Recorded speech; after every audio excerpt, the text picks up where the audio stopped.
Hello and welcome to Forkful of Noodles. I am Krish Mohan.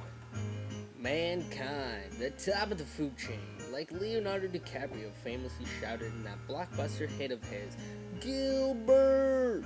Wait, what the hell? That's not right.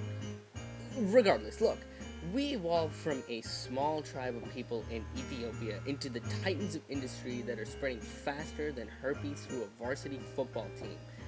But this makes me wonder, is this it? Are we at the top of our game? I mean, are we done evolving?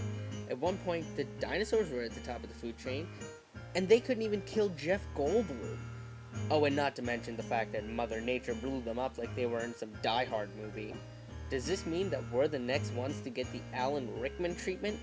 At the top of the food chain, we take the opportunity to look down on various animal species and scoff at their stature, and then we usually just end up eating them. Really, we don't have amazing traits as other animals do. Now, one of the most amazing of these creatures is the naked mole rat. Now, the naked mole rat has a high density molecule in its skin that makes it resistant to cancer. Resistant to cancer, and it's naked?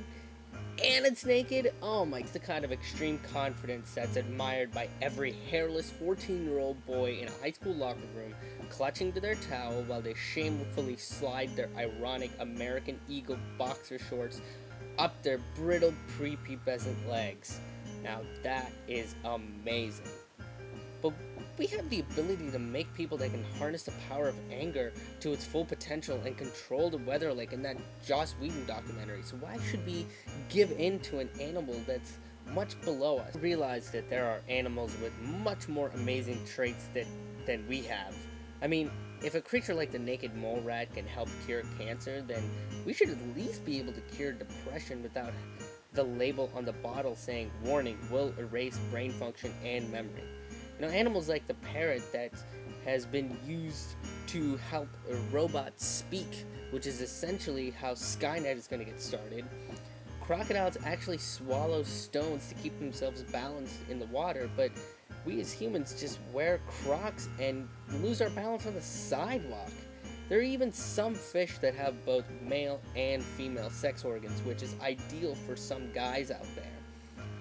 All this means is that there are plenty of animals ready to take that next evolutionary step and hit that evolutionary renaissance that they've been waiting for, which puts us in an awkward place because does this mean that we've hit an evolutionary plateau, much like Vincent van Gogh hit after he painted all those girly sunflowers?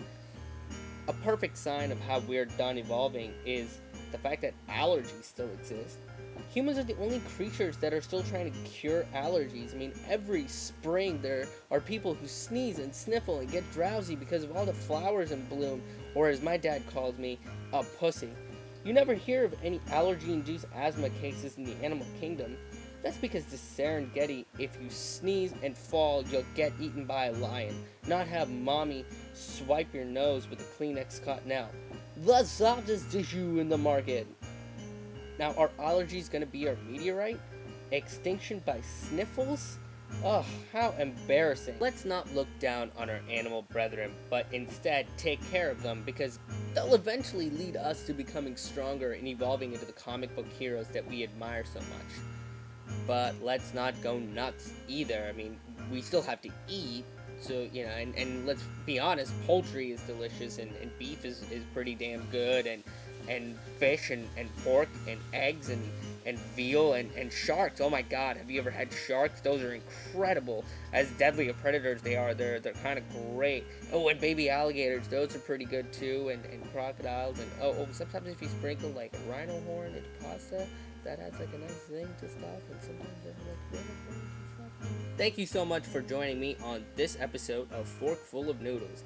Be sure to check out everything that we do at ramennoodlescomedy.com. The video accompaniment to this episode was shot at the Arcade Comedy Theater, so be sure to check them out at thearcadecomedytheater.com. And a big thanks to Mary Stewart for helping us film that episode as well. Be sure to follow us on Twitter at KrishMohanHaha, and we'll see you next time. Thank you so much.